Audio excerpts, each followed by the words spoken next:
Yeah.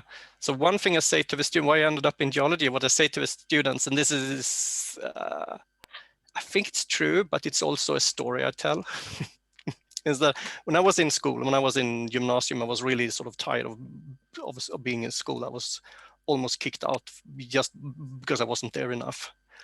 And I didn't really have an idea what I was supposed to do afterwards, and if I was going to go to university or not. And I thought maybe that I would be more of a sort of hippie rock climber living in a cave in Spain. So I don't know, as a career prospect, is maybe not the best way or the most best way. But then I read about someone who was, I read in somewhere, I can't remember where really, but I read somewhere an interview or an article about someone who was mapping bedrock in the mountains of Sweden. And I sort of got sort of, wow, finally, here's actually a job I could imagine myself doing. career path that's actually sort of seemed to fit with what I thought I wanted to do, at least when I was sort of, I don't know, 19, 18, whatever. So, and that's why I started studying geology. And I've never been to the mountains mapping bedrock, and I'm probably never going to do that, but I've done a lot of other things. And I've also stayed on in science after undergraduates in geology, and then a PhD education in geology from Lund. And then after that, I've been working as a researcher in the US and the UK. And then I came back to Lund, and I have worked in Lund for the past sort of over 10 years now. And I have been working both at the Department of Geology, but I was also employed for some time at the Department of Environmental Science. And I teach students in environmental science and geology, and I teach them about geology, and sort of, I also teach a bit of archaeologists, and I do a lot of teaching, which is a good part of, nice part of the job of being a researcher, to also be able to work with students. So anything else I should say about myself? Now that's a bit of my background, why I ended up in Lund. I mean, it's a bit of coincidence maybe. And I mean, I was here for a PhD position at the same right time, and there was an opening when I got back from the UK, and there was an opening for a job at environmental science, split between environmental science and geology. Without that, I might have taken different paths here. Yeah. So that's me. Yeah. Right. So let's get into the talk here, and let's see if I can share screen. Maybe you need to enable my screen sharing. Let's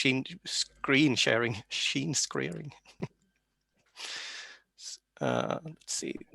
I wonder if you have to request it, if so, because I don't know. I'm good. Okay. So I think you see my screen now. Let's see if I can make this into presentation mode. Where to go? Here we go. So you'll see this, and just stop me if I'm going too fast, or if I'm saying something that doesn't really make sense, or so just stop me and take questions. Just before you begin then, are you okay with us asking questions in the middle, or would you rather save our questions for afterwards? No, we can do questions. We can do questions along the presentation, and if I feel that we start to discuss too long, just can stop it, and we can just save some for discussion afterwards. Maybe I should say I need to go at 2:30 the latest, because I have another meeting in the afternoon. Perfect. Thank you. Yeah. So now it's only the little title of how is the environment affected by black carbon. So what I'm going to talk about is a concept, or a part of the carbon in both natural and man-made carbon particles or carbonaceous matter that we find in the environment. It has big effects both on climate and human health. It's only my name on the presentation here, but I draw on work from other people. So I've done some of this work together with Helena Philipson, who you met a week ago, And I also worked with students on this project. Particularly one master student, Marcus Rudolf, who was here as an Erasmus exchange from Germany a couple of years ago, who did quite a lot of this work. And yeah, more people, but these are the most important people here. I'm going to start the talk with talking a bit about black carbon and its role in the environment. And then at the end, I'm going to come to one example of how I work with this. So black carbon, and I call it soot here because, and the reason I call it soot is because that's really what I'm looking for in the sediments with the method I use. But black carbon and soot are the most sort of resistant carbon forms we can find in most sediments and soils and in the atmosphere. It is in particulate form, so it's actually small particles. They are formed both from natural sources, from combustion from forest fires, and also from industrial and vehicle emissions. And when the combustion is happening in low oxygen conditions, some of the carbon in the smoke or the exhaust from the combustion is going to be incomplete and going to condense into particles. And these particles are called, this part of a carbon pool is called black carbon.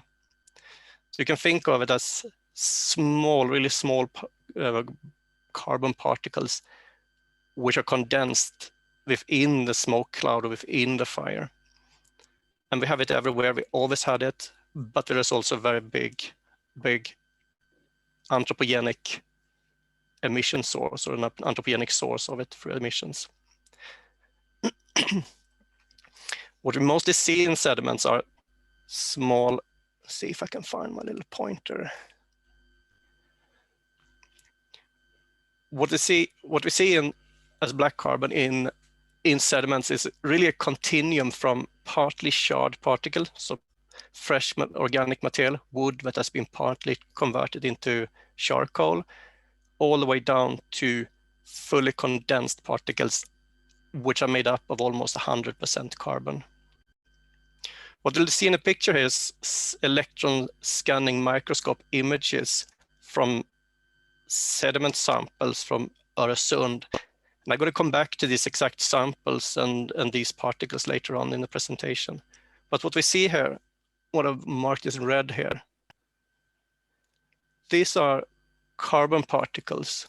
These are these condensed, small carbonaceous, sort of spherical particles. There's a zoom in here on one of these particles. And these form several, these are very resistant to degradation. They consist only of carbon, so they survive in sediments for a long time. They also survive in the atmosphere, and they have effects both on climate, and if you inhale these particles, they can also give you, they also cause health problems in humans, yeah. And also in animals, I guess, even though I'm not aware of any studies that actually studied sort of natural occurring animals and the effect of black carbon particles on them. Then you can see this is, so this, what we see here, the background in the image is just the remains of remains mineral grains and other resistant organic material that's been sort of left in a sediment after we acid treat it to remove as much as possible to be able to get good imaging. And the sizes of the particles, you can see there, 500 microns here, and this is 20 microns, so it's 40 microns, so they're very small particles. But this is black carbon particles, or spherical carbonaceous particles. They're, as I said, they're short-lived, they affect climate and health, and they are well preserved in sediments. And it's really the smallest particles here which are the biggest danger for humans. And then they also have a global warming effect. And looking globally, the emissions and concentrations of black carbon in the atmosphere is very much linked to heavy industrial areas, like in China here. They can also be linked to naturally occurring forest fires. Some of the particles in the atmosphere in Indonesia here is part of a naturally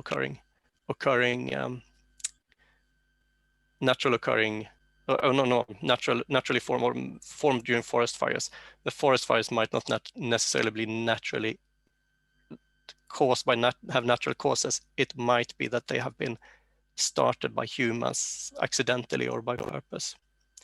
Then it's also a climate effect, why it's sort of, we don't see anything over Tibetan plateau, but a lot here up against the Himalayan slopes, and it's both because of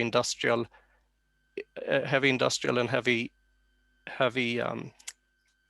or a big population, a heavy use of wood burning stoves, and then also how the trade winds are blowing and how these are accumulating in the atmosphere up on the upslope. These are very populated areas in Africa, also with very high emissions, and probably also some forest fires that affected this part. We can see that in our part of the world, emissions are lower, but there are still emissions in Europe. The reason is probably, if you compare it, Europe is also heavily populated. We have a lot of industries, but it's not as bad as in China. Mostly probably, or one reason is we have better exhaust and better environmental laws and better emission cleaning at the sources. So this is from the literature, this is what we know about concentrations in the atmosphere. And I apologize, this slide was in Swedish. And it comes into the atmosphere. What we see in the atmosphere, all the emissions, most of the black carbon emissions happen directly to the atmosphere. And it's in the atmosphere, the black carbon, the particles have a strong effect on climate. This very busy figure shows some of the ways the black carbon particles interact with the climate. Down here we have the sources. We have forest fires, savanna fires, burning for agriculture, industry, cooking and heating using coal and wood. We have all the vehicle emissions, both on land and in the sea, and you should have an airplane somewhere. Yeah, up here, airplane. So those are the emission sources. Then this gets into the atmosphere. The particles can have both cooling effect and warming effect, but the warming effect is by far the largest. And it warms it by absorbing incoming solar radiation, by forming clouds which can trap heat in the system, in the climate system, and then the particles fall out onto land, especially if it falls in high Arctic, on glaciers and on snow. It doesn't reflect as much sunlight, and it warms up the ice more than the clean ice would do, or warms up quicker, absorbs much more heat from the sun compared to a clean ice surface. And some of these things are then get a warmer climate, we might increase forest fires, and we might release more black carbon into the atmosphere and making the climate even warmer, producing even more forest fires. But this is very complex. It interacts with the atmosphere and it interacts with incoming solar radiation, it interacts with the atmosphere, interacts with the ice and snow on the surface of the Earth, creating a warming of the environment. Yeah. And this is just a picture to show what this can look like. So this is a picture from the Greenland ice, and no, I'm saying Iceland ice on a glacier on Iceland. And what we see here, black color here, it's not only black carbon in this, it's also other dusts from soils. But this is what caused this warming effect. If the ice looks like this, much more sunlight will be absorbed, increasing the melting. Yeah, maybe as a sort of a side note to this, talking about ice, and you see all this meltwater. 2 days ago, I think it was 2 days ago, it was the first time in recorded history when there was rain on top of Greenland ice. So it was raining even up at 2,700 meters on the inland, in the central of the highest part of Greenland. And that is very unusual in an area where you usually have even summer temperatures measuring in 10 degrees below zero in mean temperature during the summer, 10, 20, maybe even lower. So I'll just show a picture of how this could look like. The effect of this is called the albedo effect. And albedo is just a fancy name for reflection. So albedo, higher albedo means more ice, more sunlight is reflected. Lower albedo means more is or less is reflected. And this, an ice looking like this has a significantly lower albedo. And this has been recognized, for instance, in the IPCC report. There was a new IPCC report, which you might have heard of. It just came out a couple of weeks ago. I didn't update the figures, so this is actually from the previous IPCC report. But the message will be the same. This is a table showing different climate forcings on Earth. And it's positive going this way and negative going this way. So this is warming and this is a cooling effect. And the only thing I really want to show here, you recognize we have CO2, carbon dioxide, and CH4, methane, by far the biggest climate warming effect, warming forcings. If you look for the down here, you see black carbon. This this bar, and as you can see, it's the third most important radiative forcing factor in the atmosphere, and a part of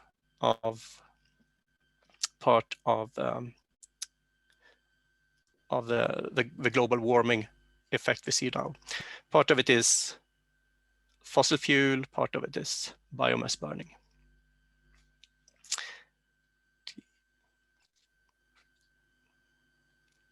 Yeah, I don't know if I should talk more about this. I mean, we could probably spend the whole afternoon to us talking about this figure. But the take-home message, black carbon is really a significant part here, and we release a lot of it. And as I said, this also creates a climate feedback. The hotter and drier the climate gets, the more easily the forests in this hot and dry climate, more easily it burns. The forest fires are burning more intensely and more widely. And this creates more atmospheric black carbon, releases a lot more particles to the carbon that then even increase the temperature even more. So there is a feedback effect in this in the climate system. And I mean, in Sweden, we had 2018, we had a lot of forest fires, and this year has been not so much forest fires in Sweden, but very big forest fires in parts of Russia, North America, and other parts of Europe.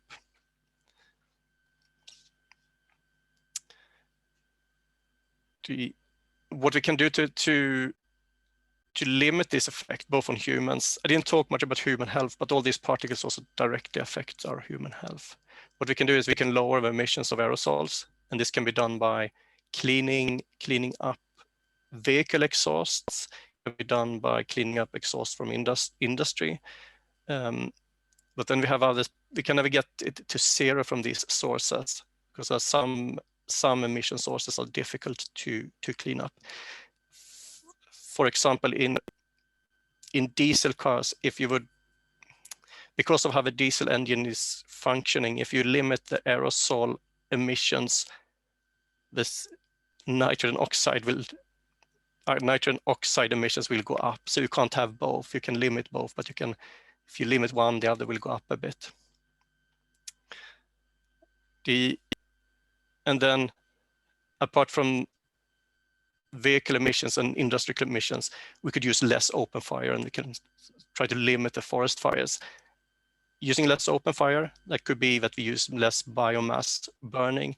We make sure that in parts of the world where you rely on direct biomass burning for heating and cooking, make sure that they get better and more better modern equipment to cook and to heat living spaces. And we could limit forest fires. And the best way to limit forest fires is probably to limit global warming, or at least to limit global warming. But there is also ways to manage forest in a way that make them less prone for forest fires. And also limit the burning of forests for other purposes, like making room for agricultural land, for example. And this has been done, and in Sweden we can see that BC emissions, or black carbon emissions from vehicles, have decreased in recent times. The graph here shows emissions from different types of vehicles, and it's also included particle emissions from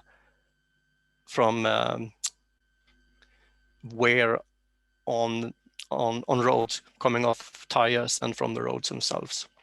You can see that it's been since year 2000 up to 2014, there's been a steady decline here in emissions from vehicles. Likely this will level off here. There are some that's, especially the wear and tear of tires, is really difficult to get to zero. But the more electrical vehicles we get on our roads, the better this will look. And this will have a huge impact on human health. When we look at this, so this is very sort of how this looks in modern time, what is happening right now. If we go back in time and look, when did this black carbon emission start, and how has it changed over time? And here is really what I'm working with. So this is not my research, but it's a paper from a couple of years ago from a study on Svalbard in the high Arctic.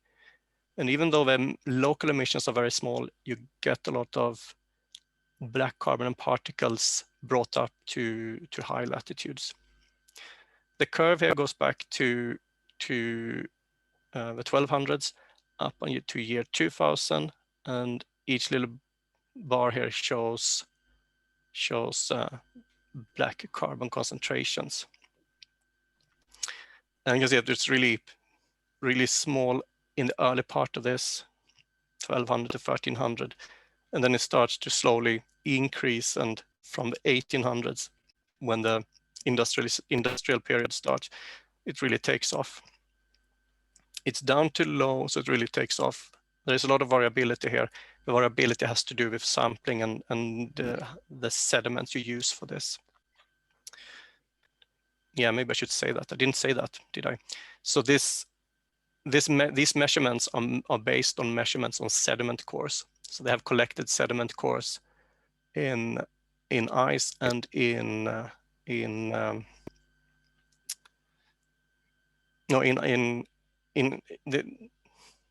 sorry, it's not sediment cores. These are ice cores. They've collected ice cores from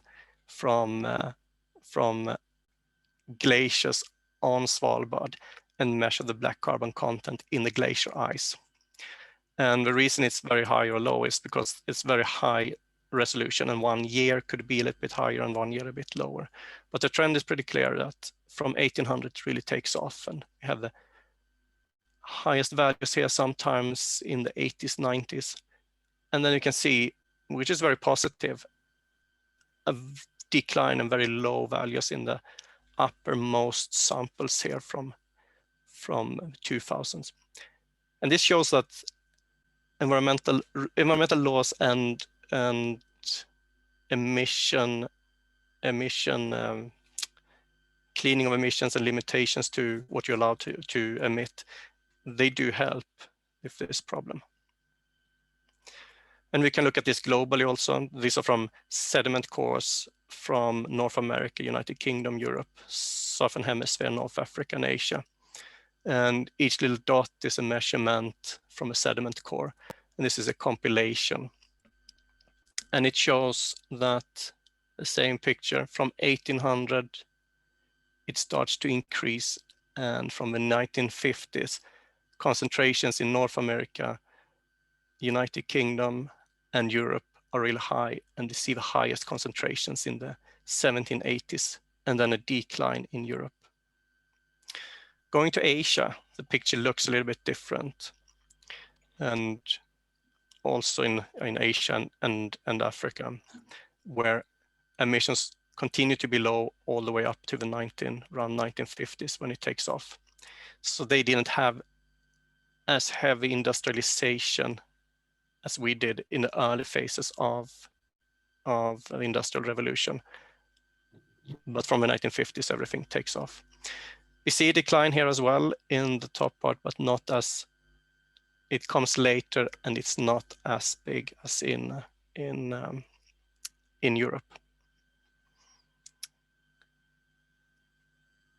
So we see this globally, we see this everywhere. It has been an increasing effect. And we see this also in Sweden.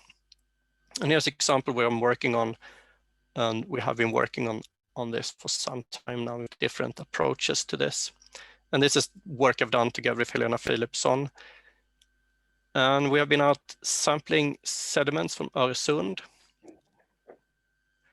using the research boat Skagerrak, which is a research vessel where we can do measurements of ocean parameters, and then we can also take sediment cores. And we've been sampling a station just north of the island Ven here in Öresund. And there's a little deep basin here with it's protected from the strong currents that go through Öresund here, Öresund Strait.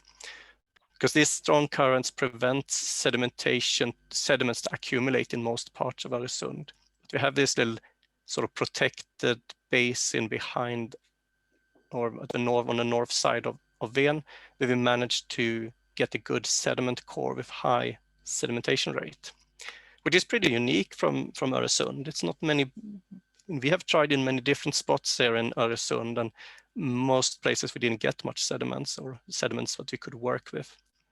And very few others have found this. And Helena's we have even had difficulties finding the exact same spot again on later cruises. So we were very lucky in this cruise and this sampling campaign. But here we have taking a sediment core. So we on the deck, and here are we working. So that looks like me, and that's a research student who works with us on not on black carbon so much, but on carbon in ocean sediments.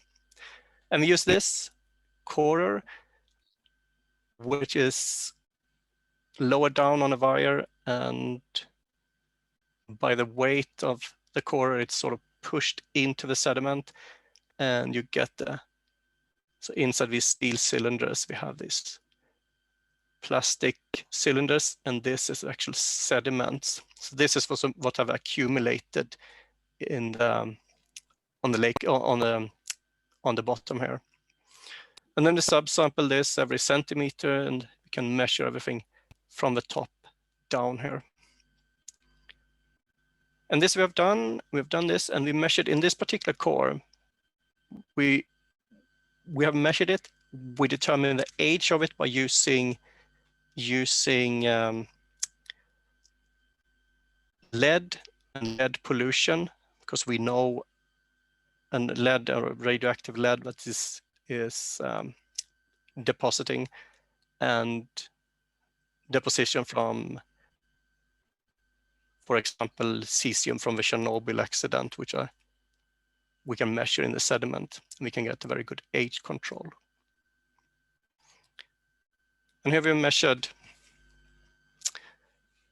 black carbon, how much total carbon, how much of the total carbon which derives from soot.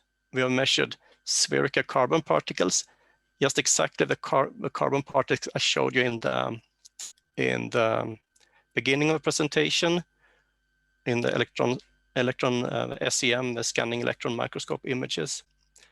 And we've also measured polyaromatic hydrocarbons, polycycliska kolväten in Swedish. So polyaromatic hydrocarbons. And I'm going to solve, maybe if I say that first. So we have time on this axis. So 2015 in the top, all the way back to 1850 in the bottom. So we have a couple of 100 years or almost in this. And we see the pattern, and we can recognize the pattern if we look in black carbon and particle counts from what we see globally. Low concentrations up until sometime in the 1900s when it starts to increase.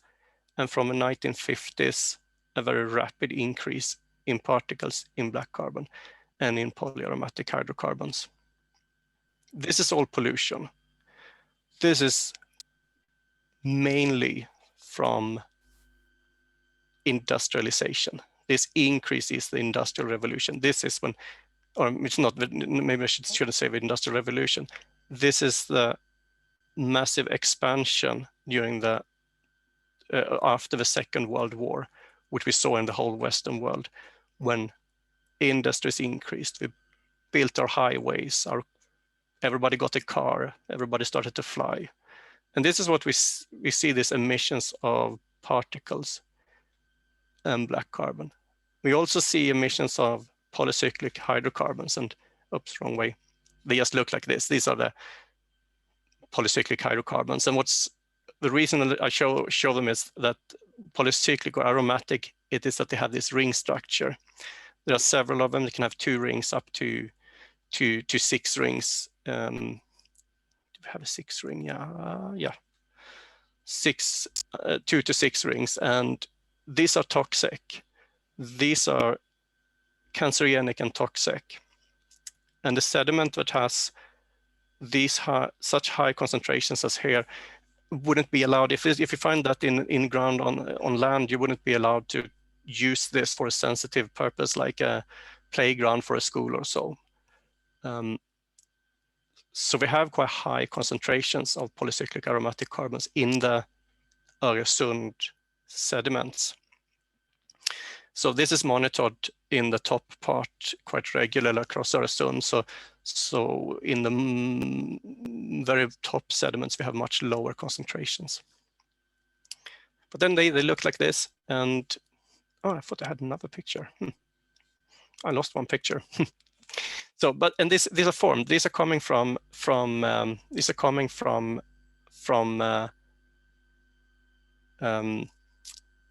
combustion of fossil fuel and spillage of fossil fuels and emissions from industries, and are stored here in the sediments. I don't want to show this. And there are 2 things here that stands out here in this record. And one is we have the first high concentrations here of particles and hydrocarbons, and we had this increase up here in the 80s, from the 70s up to the 90s. High carbon particles, high concentrations of aromatic hydrocarbons. This is quite typical. This is just after the period after the acceleration in the 50s and the period before the 90s, when environmental regulations really started to take place. It's before catalytic emission cleaning and so on. So we had really high concentrations here. If we measure other pollutants here, like lead or heavy metals, they also would have we have measured that, so I know that they are also high here.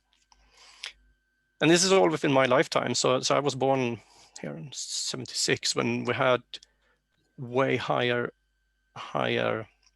emission rates. So when I was a little kid, I probably breathed a much worse air than people are doing today, in some respects at least. So this is the first thing to notice. It is nothing surprising really, but then we have, as we saw on the other graphs, and as we saw in the emissions from the Swedish vehicle emission data, for example, in the from the year 2000, there's has been a decrease in most records, but in our record we see an opposite effect. We see quite high polycyclic or polyaromatic hydrocarbons, and we have high particle counts, we have high black carbon counts. So it looks like in the 2000s something else is going on, at least in this part of the world.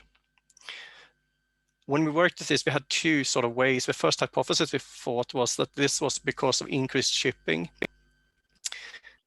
The figure here just shows global black carbon emissions from shipping today. So it's in year 2015, it's about the same now. And you can see that emissions across Europe in the Baltic and Öresund are really high. And Öresund is a really highly trafficked sea route. And we see a lot of this. It could maybe be part of this, that shipping has increased in this part. We haven't really been able to establish that that's the case. We do have another hypothesis that could have caused this, and that is that you have had an increase in use of biomass burning in Scandinavia. And it comes from two sources. One are these, very cozy, but also releases lots of particles. And this type of burning is basically unfiltered, uncleaned, unregulated. Well, it's not unregulated, you're not allowed to emit, but there's no sort of, you don't clean the gases in a stove like this, and they release a lot of particles. That's one reason. The other reason is that we want to transition from using fossil fuels for heating buildings to using biomass instead. So our biomass burning in power plants has increased since sometime in the 90s or so. This could actually probably be what we see here. And we can look at this and we can find this by trying to figure out the source of the black carbon and the pollution here. And we can use the aromatic hydrocarbons to trace the sources. And to make it a bit easier, in principle, you have from petroleum, from liquid fossil fuels, you have shorter rings, shorter, smaller molecules, and these are molecular structures. So each bend in the thing here is one carbon atom, and they are linked together. And if it's two lines, it's a double bond, so they have two linkages between two atoms. And then there are hydrogen atoms, which are not shown here, linked to each of this. So each have 4. So they also have the hydrogen sitting there. So, but in fossil fuel, predominantly the shorter 2 to 3 rings, whereas in biomass burning and burning in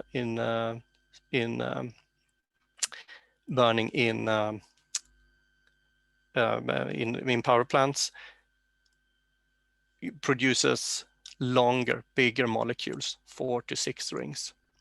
And we can use this as a fingerprint to distinguish between if it's predominantly from fossil fuels or from biomass.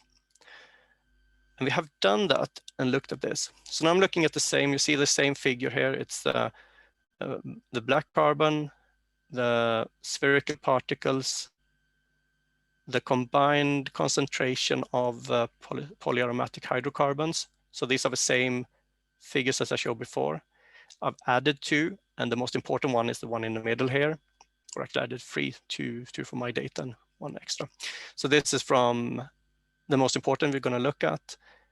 And then I got 2 more. So this is the ratio between 2 different types of polyaromatic hydrocarbons. And this is the ratio between 2 other polyaromatic hydrocarbons. And then just for reference, I've added the carbon dioxide emissions from 2 different sources, or the total carbon dioxide emissions from Sweden. So this is what we have done, what we have, our emissions in Sweden. You can see it was really high in the 80s, 1780s, and then we have come down a little bit, but we're far from back to what's would be within the Paris Agreement. But back to the interesting thing here, these ratios, those are like fingerprints. We're comparing 2 different types of molecules produced in 2 different ways. One that's more indicative of coal or wood, and one that's indicative of liquid fossil fuels. And then this one shows if it's a higher, it's more from combustion, and if it's lower, it's more from direct emissions of the fuel itself. So what these 2 curves show is they have a big variability here. You have high values here, lower values here. Then coming back in the lower part here before 1950, the ratio doesn't really work very well. The reason for that is that concentrations of, if you look at this curve, below this point, concentrations of aromatic hydrocarbons is really low. And that means that small differences in how well they are stored in the sediment sort of distorts this ratio.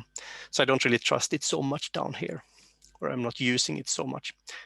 The other one shows that the same applies here. This part is not very reliable. It's very reliable up here. And it shows that this was from combustion and not from direct spillage of oil, for example. But we can use this for distinguishing coal from emissions from coal, wood, or from liquid fossil fuels. The line here is sort of a line that's distinguished between dominance of one or the other. So to the right here, if the curve is to the right of the red line, it's dominated by coal or wood. If it's to the left, it's dominated by liquid fossil fuel burning. And we can see in this part, in the top part here, 2000s, when we have higher black carbon concentrations and deposition, higher particle deposition, higher overall concentrations of polyaromatic hydrocarbons, it also shifts to being more dominated by sources from coal and wood.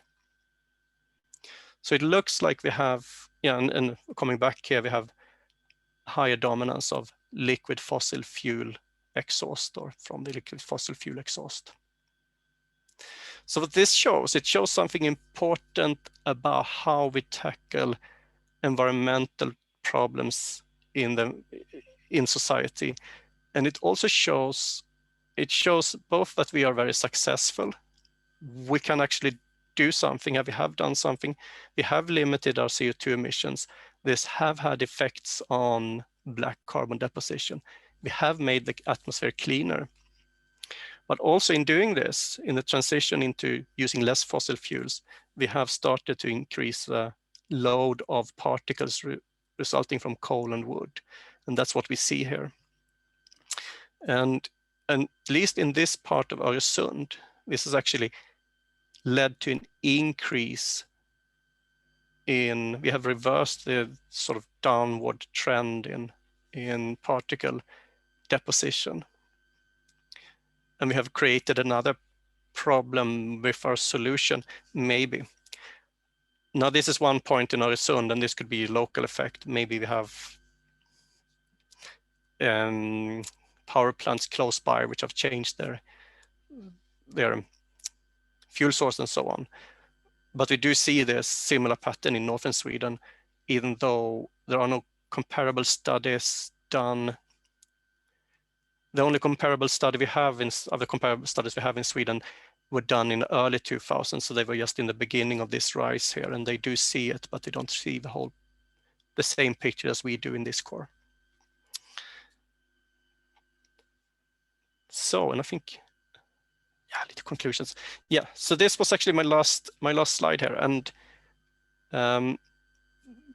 what I tried to do was I gave you a little bit of introduction to the concept of black carbon, showed you the particles, talked a bit about how this is interacting with the atmosphere and how it causes global warming.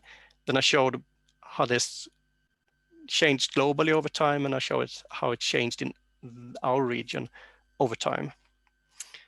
And also this intriguing effect here of using more biomass burning, which might actually be for Sweden a future problem we have to deal with.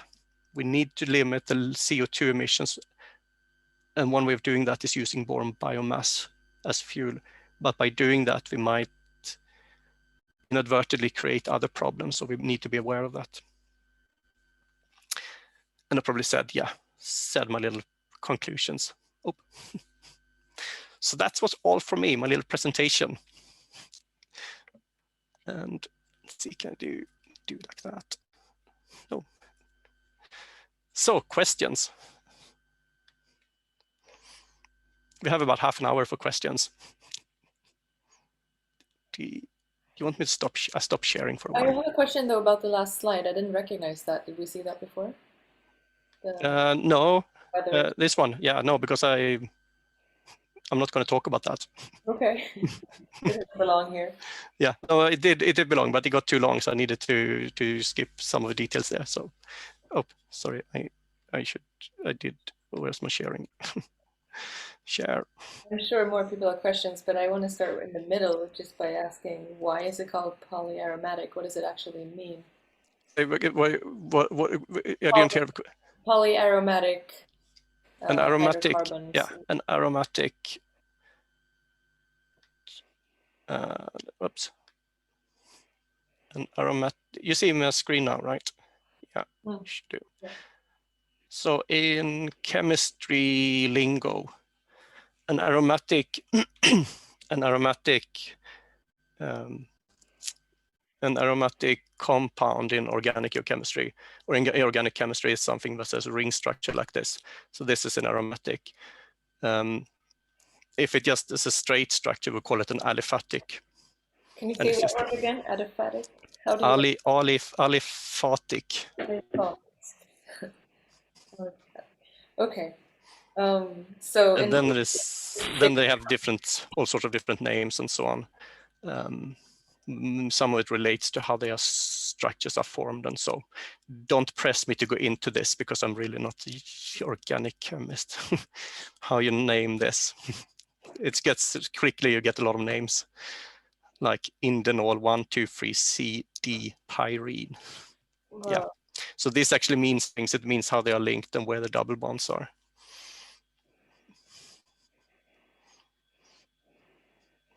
Okay, does anyone else want to ask a question?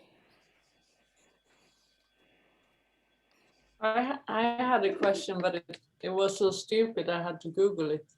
Oh, shoot, go. Because I was scared of asking it, to be honest. Yeah, no. It's no longer really a question, but it's something that I was really thinking a lot about when you were doing this presentation. And now some of this is totally null and void because, of course, I can Google it and it's But there might be others that have the same question, but there might be others that have the same question that didn't Google it. Yeah. I think no one will have this question. Okay. I was wondering what the difference between black carbon and black charcoal was, because the whole time you were talking about this, I was thinking so much about like the conceptuality of these two things, because lifestyle-wise, I guess it comes into that, because there's so much health surrounding charcoal. It's like you put it in the water you drink to purify yourself. Every skin product that is like good for you has charcoal in it. Yeah, it's really a thing. Charcoal is like this huge health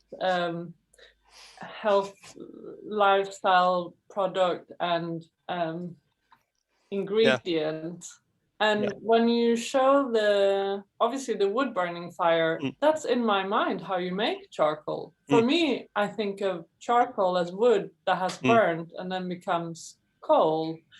But then you're speaking about all these toxic properties. And so, yeah, that was my question. Yeah. What is the difference between, why is one like ultra toxic and one is ultra health? Yeah, so let's see if I can figure out a clever way of doing this. I was thinking I was going to draw something. Do you have a whiteboard thingy? Yeah, there should be one, right? Does anybody know how to? Because I can't really find the whiteboard thingy. No, anyway, but it's a very good question. I mean, this is, and I sort of skipped a little bit of a step here, so I didn't really make, because this is a bit more complicated than I make it in production of this. You're absolutely right. In a forest fire, we have everything from, I mean, we have a fresh wood, unburnt wood. Then we have a whole spectrum, everything from partly charred all the way down to what I showed, these particles I showed in the beginning, which are condensed and burnt in with low oxygen, where carbon is forming. So they are connecting carbon to carbon and forming a little ball of carbon. And then they have the charcoal, which still retains, it's not so hardly not burnt or charred so heavily. So it still contains some of it property. You can still see on a charcoal piece that it's an old piece of wood or whatever it is. You can still see that. When I talk about black carbon here, this is a bit, and this is sort of a bit confusing. I talk about, we have the whole spectrum from fresh wood to condensed carbon, and then everything in between there, almost like a continuum of changes. What it does need to produce both is it needs low oxygen, because if you pump in enough oxygen, all organic matter is going to go into CO2 and disappear into the atmosphere. But if you do burn it at low oxygen, and in all fires you have areas where you have low oxygen because the fire consumes so much oxygen. So that's one thing. And then you have the toxic properties of this. The toxic properties of the particles I showed in the beginning is not so much that they are very reactive. They don't do much to your body. They don't carry much sort of functional or biological functional molecules, but they're very, very bad for your body because they're so small and they go deep into your lungs, and can maybe, the smallest particle can maybe even pass out from the lungs into the blood, but then way smaller than what I showed in the SEM picture there. So they have a direct effect on that. Then in these fires, you also produce polyaromatic hydrocarbons. All polyaromatic hydrocarbons are toxic. I would say that all charcoal contains to some extent some polyaromatic hydrocarbons. Then if you eat it or drink it, it's an effect of how much. I mean, it's a toxic substance. So there's if you take in a small amount, it won't affect you. That effect won't be, you won't notice it. It won't have any direct effect on your health. But if you consume this every day if you eat charcoal every day for your life, I guess you run a risk of getting cancer from consuming polyaromatic hydrocarbons. So they are there, and the reason charcoal is the property of charcoal, which makes it sort of active, is, if you regard of the polyaromatic hydrocarbons, it can be linked to this, is that it has a lot of high surface area. It has lots and plenty of surface. To that surface, you can bind other stuff, and this is how you clean. If you want to produce drinking water, you can filter it through a charcoal filter, and the charcoal, just because it's porous and has a lot of surface, other toxics can bind to it, so you can clean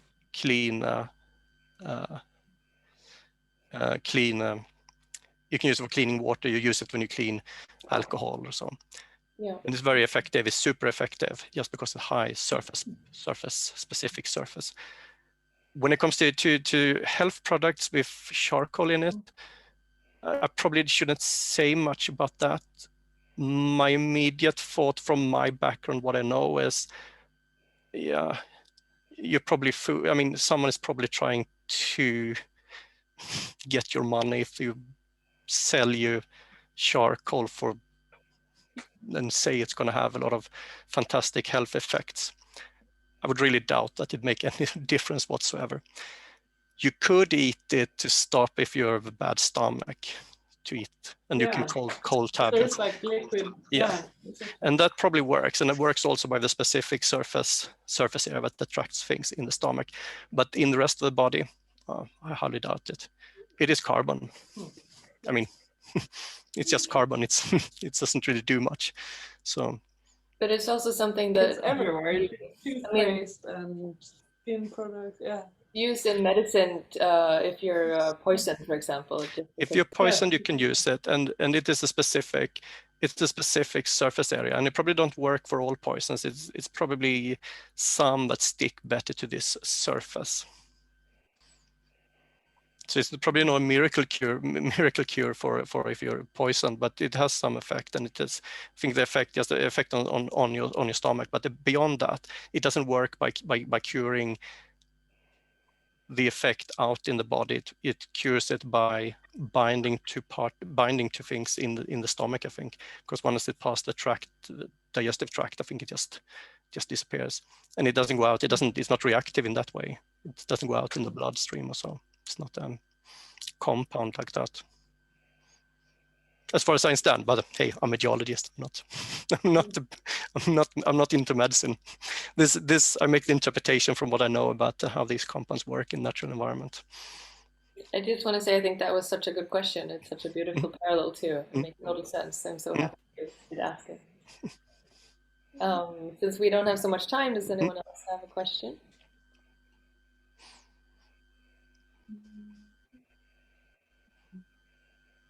I mean, I had a thought when you were talking about this unexpected, what was the word, where there was so much high values in the 2000s, and I think about the deforestation. Oh, Anna is waving her hand. Okay. Bye, Anna. Yeah. Bye. Yeah, say again. The increased deforestation in Sweden. Because say again. Yeah, you were cutting out, so I didn't really hear the whole question. Okay, thinking about the unexpectedly high values of emissions in the 2000s, and I'm thinking about the Swedish deforestation. Deforestation? Yeah. No, and I'm not sure about how much deforestation we have now and how much that's increased since 2000. I'm not sure. I try to remember, because we had a proposal if we had a number on deforestation in there.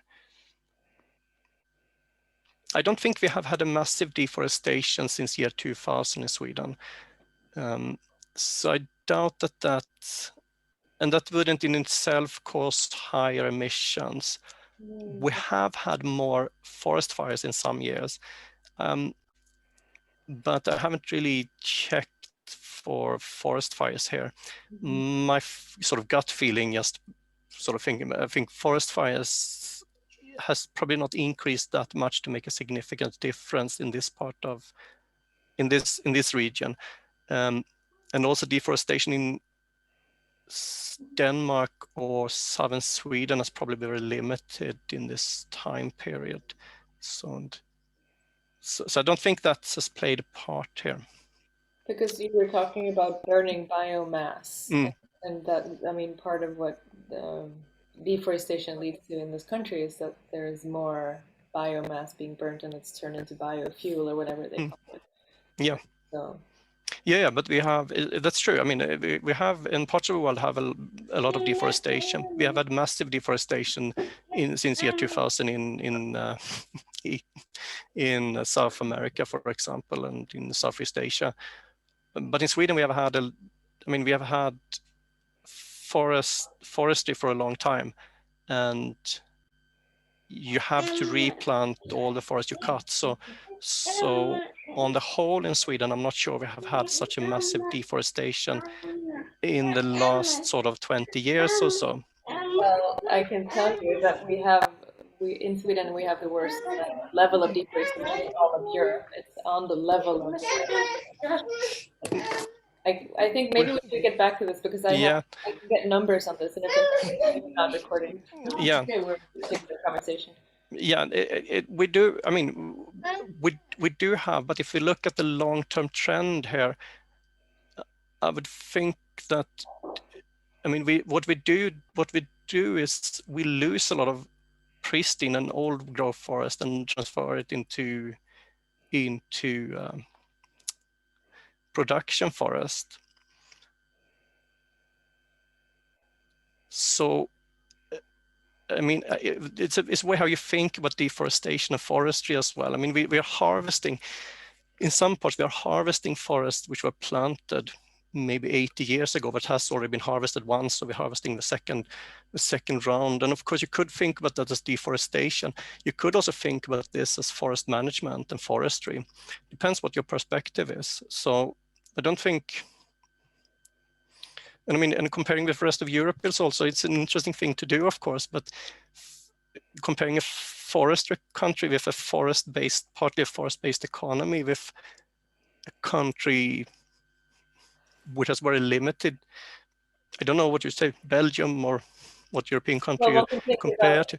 It makes a difference. We need to, I mean, to do that comparison, I guess it needs to be in relation to how you define this. I mean, what do you do with a country which is 100% deforested? I mean, which only have sort of nature reserves forest, like Holland or something, Netherlands. They don't have much natural forest or forestry anymore. They were once they were fully forested, of course. So, but I don't have any numbers in my top of my head on changes in forest management and how much outtake we have from forests. Well, let's put a pin on this. I think it's a huge subject, but maybe. No, it is a huge subject, and it's a really important subject because how we're gonna manage our forests. And I think the thing here is maybe not so much deforestation thinking we need, but we need forest management thinking. So we're going to continue to need to use our forest both for fossil fuels and for building material and all sorts of things in this. And we also need to make sure that these forests provide the other services of carbon sequestration, and we need to make sure that they provide other resources we need. And then we need to manage these forests in a good way. And I mean, there are a lot of things to be said about how that is done. And a monoculture is not a good idea because get other effects, and especially if we have a bit of global warming and pests and the things coming into the forest. And in a monoculture, that's very vulnerable. Exactly. So it's very interesting and very huge. One thing to remember is also we were just, I mean, in our grandparents' generation, we had way less forest then than we have today. So it's our landscape has changed tremendously in over 100 years. So. Well, I think a lot of this is up for debate also when it comes to definition, but I also think we have other questions relating to your presentation. Yeah. I mean, I would love to talk more about this, but at a later point. So I have more questions, but I'm sure there's somebody else who might have something too. Maybe not. Well, I was curious if you could tell us about the small, deep protected basin north of Ven and how deep it is and how you first found it.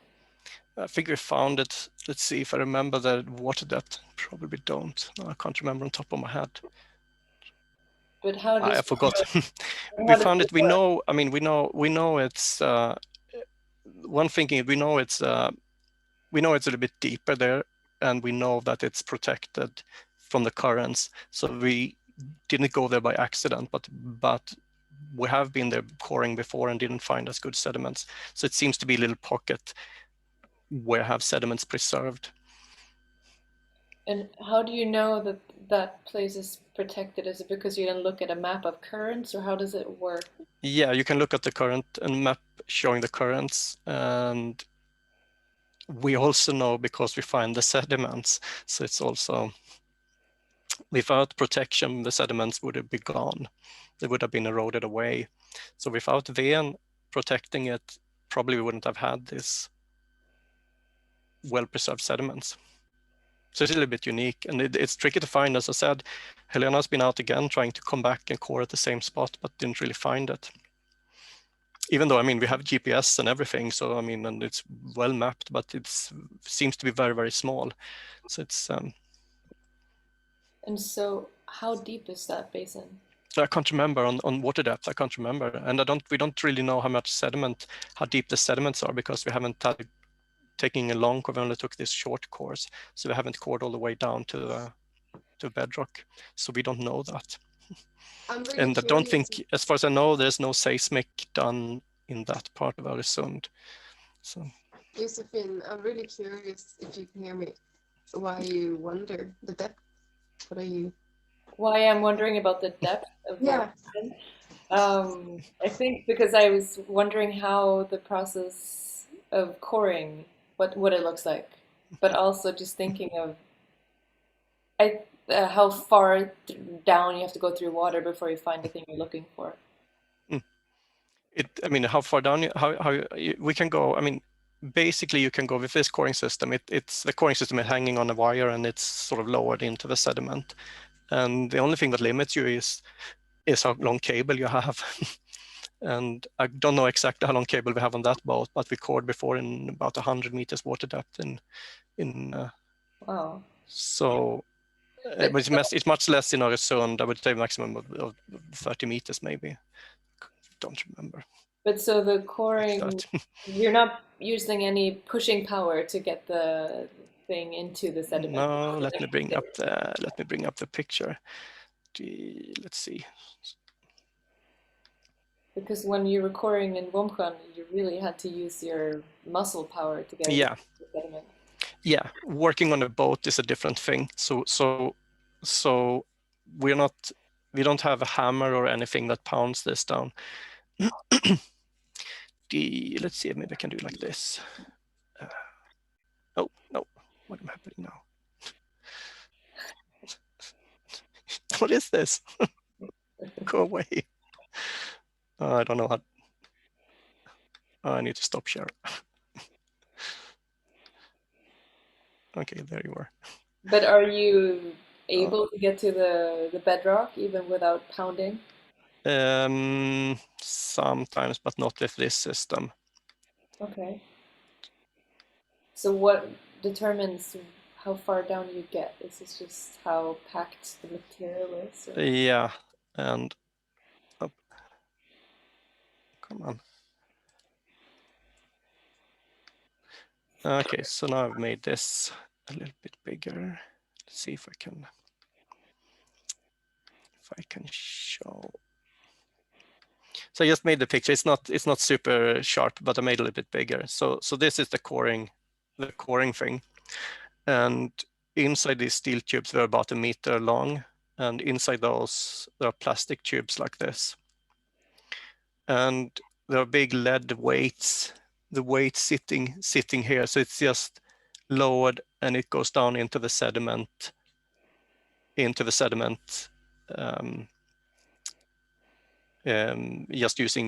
by the weight. So it's coming down, and these two fins are stabilizing it so they are sort of coming out and stabilizing it when they go down into the sediment. And then it closes when you get it up. Did we take a surface sediment on a clear plastic tube? Maybe we didn't do that. No. But do you have some kind of measuring device on this thing to show how far into the sediment you are? No, when you get it up. So this is the tube when it came up. Oh, do you see that? It's maybe just in there. Yeah, we see it. We see it even though it's outside. So. Okay. So So this is the tube. So this is the sediment. What's here is the water sediment interface. So that's the actual. This is the bottom. So this is the transition from sediment into water, and this is the bottom. So we get that preserved. We get the bottom here, and then we know we've got whatever 80 centimeters down into the sediment down here.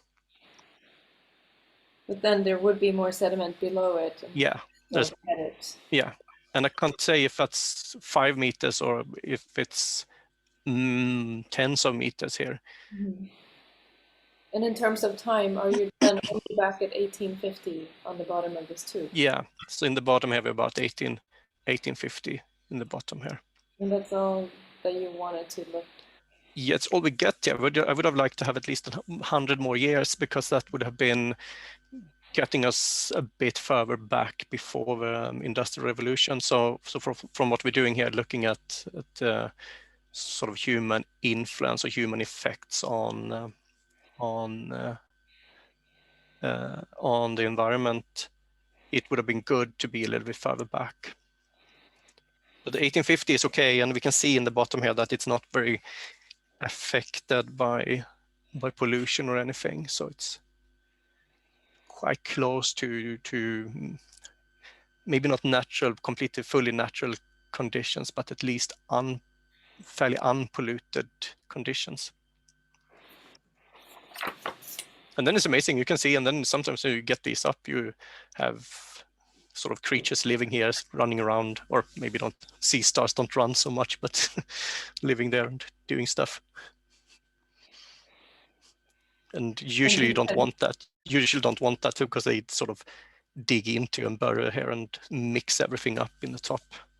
So. But then you have to. And we didn't have that so much of that here for some reason. But you have to assume that's the case with most of the surface sediment then. Yeah, unless you're in some very deep basin with low oxygen conditions, because then you don't have too much benthic or bottom feeders or bottom life living on the bottom. Cool. Well, if nobody else has a question, I'll just go on with mine. I'm curious about the difference between sediment cores and ice cores. Yeah. How the working with them differs. Yeah, so an ice core, I mean, an ice core is in some ways more easy to work with, because there are less things going on in the ice and on the ice when it is in the ocean or in a lake. And especially if you look for pollutants, everything, and another difference, of course, is that everything on an ice core has come through the atmosphere. Everything is deposited through either directly from the atmosphere or through the snow. Whereas in a lake or in the ocean, things can come both from the atmosphere dropping into the lake, or it can come with surface runoff and streams and rivers coming in that bring stuff into the lake. So a little bit different in what you can look at and how you look at things. And then the ice is very clean, so you don't have much. You can usually measure quite low concentrations because you have no interfering background, nothing interfering with it. So I mean, if you measure very low concentrations, if you measure that in water, it's easier than when if you measure it into a slurry of all sorts of things, mud. So it's a little bit different. So ice can be for some things, ice is really, for tracing atmospheric changes, ice can be very, very good. One problem though is you only have ice where it's cold. So you can only do this in high Arctic or in mountains. And it also needs to be reasonably cold every winter. So you don't have, say that you have a very sort of summers, which are some summers are very warm and some are very cold, and you have ice accumulation for 3 years, and then you have a very warm year where 5 years of ice is melting, or five years worth of ice in the top is melting, and then you get accumulation for another maybe 7 years before you have a few warm years. So you need to find usually need to go to high Arctic or to high altitude glaciers. And so this rain that you were mentioning then really disturbs the it will it will affect it a lot, and rain on glacier ice has a very high capacity of melting it, so it's not it's a very bad sign from a climate perspective that we get rain all across Greenland. Does this also then lead to other methods of research being invented? Yeah.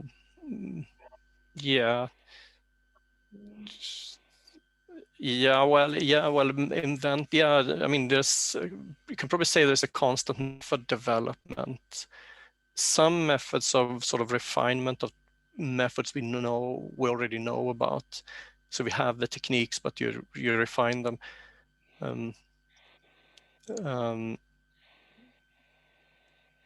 In this line of research, there are new methods and there are new methods sort of invented, but I would say majority is sort of variations of something we already know. We use the same equipment. I mean, for example, here we can start look for different. You could start looking for compounds, organic molecules we haven't really looked at, and so on. And once in a while, someone realizes something, that some compound reacts to something, or they have a theoretical reason to believe that the compound will react in some way, and then start looking for it. But it happens both deliberately looking for it, but some of it happens more by chance. One of the thoughts I'm having when you're talking about your methods and everything is that the research that you're conducting, and that all of you researchers, the science is always following behind the activity, like the societal activity that leads to the deposition of these materials. So the chronology of, you're doing your work in real time, but your work is looking at something that has already happened, right? And so there's both the mapping of what happened a long time ago, but it's also just following a little bit behind all the time. So there are two different chronologies, the chronology of what is happening and what is affecting us now, and then it's the science looking at what has already happened. Yeah. Pause in between the two. Yeah.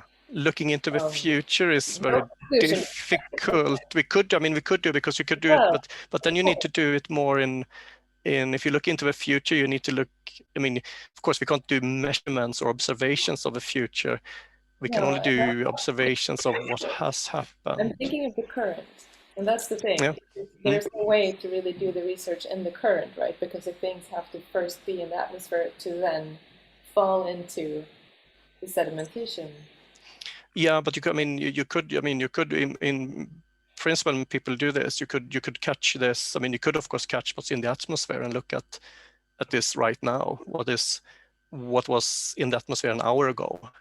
So you could look at and work with these sort of research questions of how is this spread, how much black carbon is spreading in the atmosphere by looking at what is actually here. And you could also sort of measure at the sources, and you can make models of how this is spreading in the atmosphere and in the environment.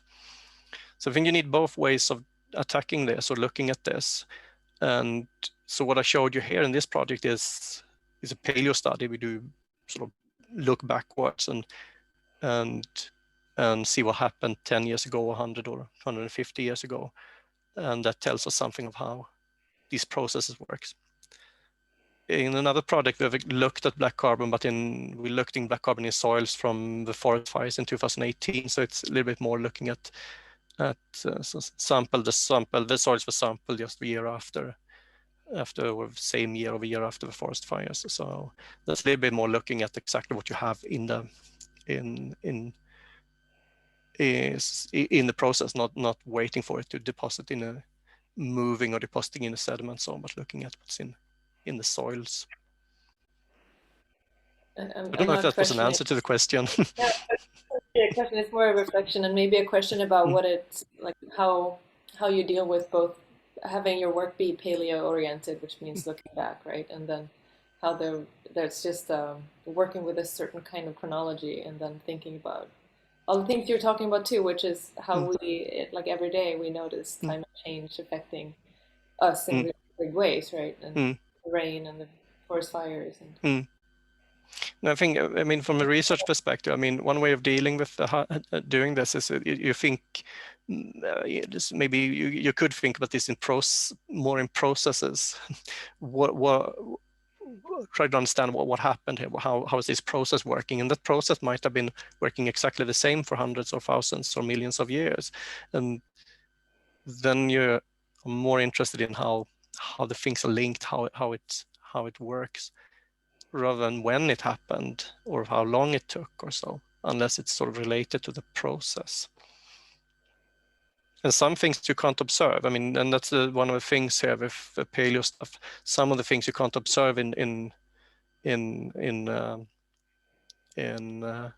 it happens, because it takes too long for it to happen. We have no way of observing in a meaningful way a process that is extended over 1,000 years or 1,000,000 years or 1,000,000,000 years. what is meaningful then in this case? Yeah, that's a good question. I mean, meaningful in by getting to the process. What do you gain by looking at a process that continues over 1,000,000 years, say uplift of a mountain chain? If you take a snapshot of a millisecond of that, what will that tell you? Whereas if you can deduce, or if you can get to the process by looking at sedimentary archives or so, you can maybe get to the process of how that worked. So it depends on what's meaningful. Of course, depends on what your question you have. The snapshot might be the best answer to sort of to what you want, but looking at the long process, I mean, it would be like, I don't know, compare it to, I mean, would you understand what baking a bread is if you only have a millisecond snapshot of the dough? Maybe, but if you observe the process of making bread for a full day, you would see that things happen. And we try to go from the slice of bread to trace it backwards how it was formed. So it's yeah. We have 4 minutes to go. That's a nice way to wrap it up. Yeah. 4 minutes if somebody else has to. I have this kind of, I have something I've been thinking about a lot, but it's I don't know how to formulate it. It's very personal, I guess. But, and also I was gone now, taking care of Winnie, so I actually didn't hear, but it's very closely linked together with what I just heard a few sentences of now. And I don't know if you can see this. Okay, so yeah. But this is like a sediment. Yeah. And then this is like a very crude representation of, I'm sure we all have these marks in our houses, or at least I had them growing up, and I make them now in my house, which is like measurements of how tall Uni is, and on the door frame. And it's just these marks, and it's just a date. But ever since we were in your garden and I had this core in my hand, I've thought a lot about how things layer and time and markers of time, and it connects back into now what I heard a little bit about, like how, maybe here where it becomes a little bit convoluted, because I think a lot about futility of life and mortality, and also like the importance of all of these small, tiny moments, because added up, it becomes this one tube of time. But I was thinking about something personal, which was when you were introducing yourself and you were saying you had this expectation of who to be and what you wanted, or how you saw yourself. And now this person is collecting these proofs of time. And I don't know how to ask the question, but I was like actually just curious if it's affected your life, how you live your life, how you think of time, how you think of your role or your presence in this, in life, in your time. Because I mean, we're all the epicenter of our own time in some way. Of course, it changes, as I've noticed now, a bit when you have a child. But still you just measure these things out of your own point of view, but you're constantly seeing these parameters of where you are within that. So I don't know. I have no real question really, but I am wondering how it has affected your life. No, I think that's. I mean, what you talk about now is a really interesting thing, and I think there's some in geoscience and geology, probably astronomy as well, maybe a bit in biology if in evolution part of it. How this thinking about the long time perspectives and the long term processes, that it actually does have some implication of how you think about your own role and own place in the world. I don't think about this so much anymore. I mean, it become my job. I'm super busy every day, and I don't have time to sort of sit and think about this so much when I'm working with a sediment core. I have a job that needs to be done, and at 3 I have another meeting. So I mean, it's not always I have time to reflect so much on it. But when you do, I mean, I think one thing that maybe has changed the way I see things. But remember also, I mean, in your early 20s, you're pretty young. I mean, when you're in your teenage years, you're pretty young. So I mean, you evolve in many different ways. But one thing, when you have this geologic perspective, I'm always carrying with me that where we are now have a long history. The landscape we see has a long history. What happens now has a long history. 10 years is a short time. 100 years is not a very long time. 1,000 years is not a very long time.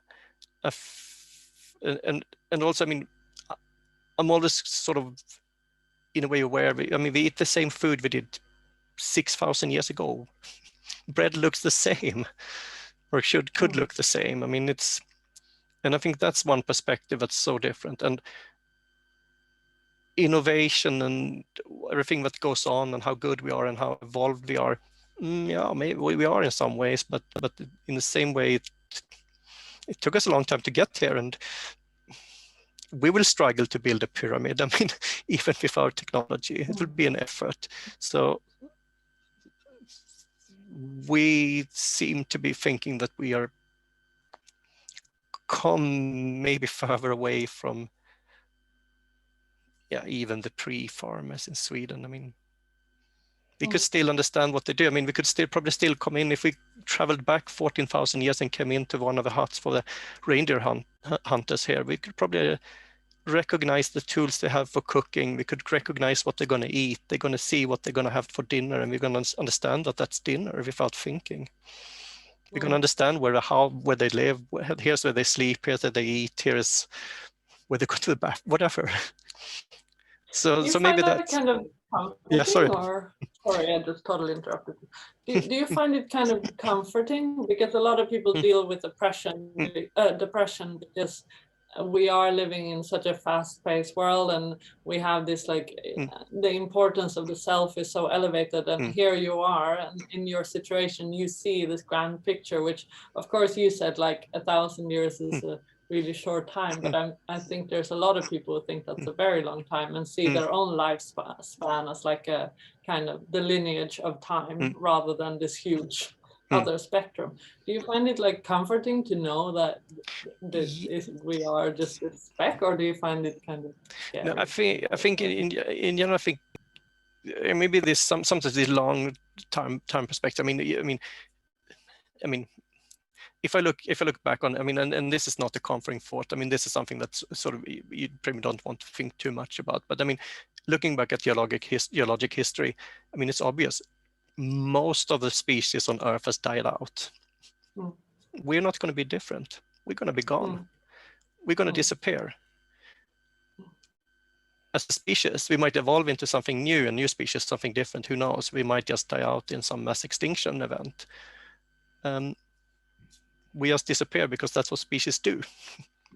And that's not a very comforting thought. I mean, from a very sort of a human's perspective, where I know who I am and I want to continue to live. And I have a hard time imagining that none of my kind would be here on Earth.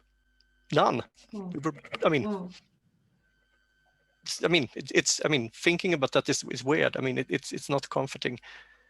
Then I have the other side of it. It's comforting to know, okay, time, and for some weird reason, I find this comforting. When things have been stressful or sort of traumatic experience, time is the one thing that's constant. It always happens. It always goes on, no matter what. I might feel so bad that I feel like time has stopped now because the experience has been so traumatic. But it didn't. Time continued, and there was another day, there was another week, another month, another year, and that's a bit comforting. And this has been going on, and it's been going on for generations after generations, and everybody has experienced all these traumatic experience and all sorts of things. And time went on, life went on, society lived on, and that's sort of comforting. So just two answers to the questions. I don't know. Yeah, no, I think. Sorry, also totally the wrong question to ask 2 minutes left before we. Yeah, no, it's fine. Yeah, but yeah. But I think it is. Wondering. I do think for I mean, maybe I've done this wrong, but when you start thinking about this and I sort of see it in students, then if you ask them to think about these things, they get a different perspective, and you get a different perspective where you are, and it, in a way, it can be comforting. In a way, it can be sort of overwhelming and difficult. And also, I mean, how do you even imagine a million years? I mean, exactly. Yeah. I think that maybe that was talk. Like, I mean, this is interesting. We talk about it, and talk about it, and we have some sort of understanding of it. But how do you really perceive it? How do we? Yeah. Can you experience a million years? Yeah, I don't know. Can we experience it? And if we can experience, how do we even experience 10 years of our life? I mean, this is really interesting. This part of it, I think this is interesting. It says something of who we are as humans. Maybe it's not so relevant. I mean, maybe you can't get much further than saying that it's difficult to think about time in this perspective, in these ways, but it seems important. Yeah, I always think about those kind of professions, which is so sorry. I just know you might get. Yeah, no, I need to go in a few minutes, so I need to prepare the next thing. It seems so linked to philosophy. Yeah, sorry. Blah, blah, blah. Yeah, no, it's interesting discussions. So, an interesting. I think with geology is another aspect also, and I think it's you get the landscape. You could maybe get the feeling that the landscape, or having the experience that the landscape actually has time. So it's not just wow. Ducks.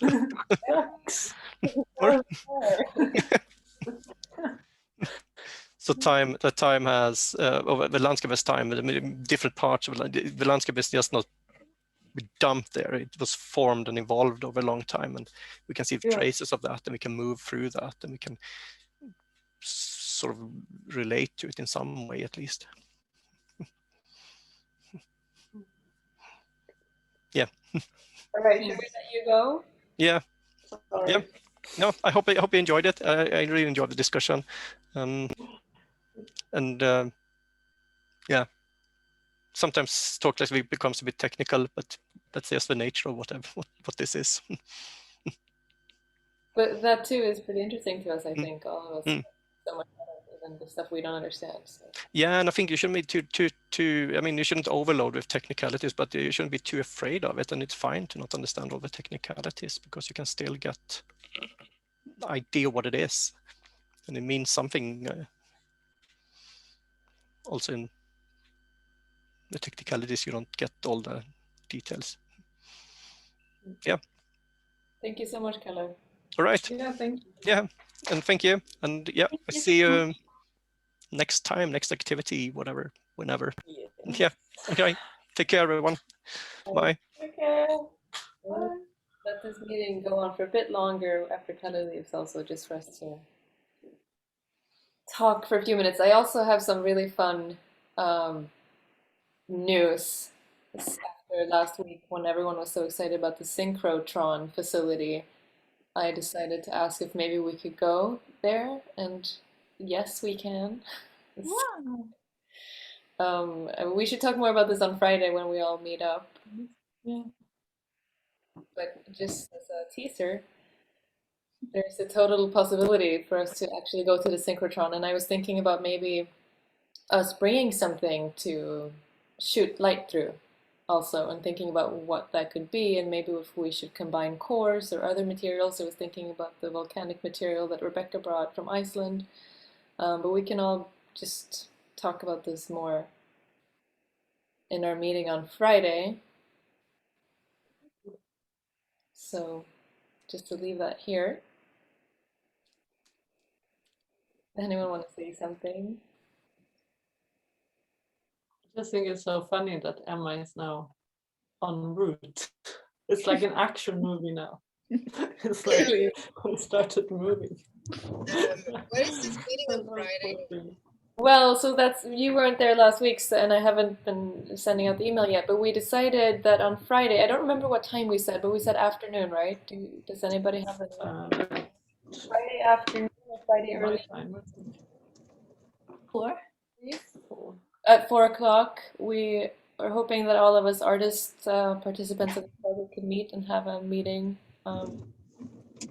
The idea is that we'll compare notes from this presentation and the previous one, and also talk about how to work with this. But a virtual meeting. Yes, Or Zoom. a virtual meeting. It would be so cool if you're able to make it. I can make it on Friday. Friday is a good day. Yeah, Very good. So much looking forward to this. great. And Daisy will be there too. I don't know if Nana and Adrian will make it, but hopefully, which would mean we all of us. All right. Well, if nobody has anything else to add to today.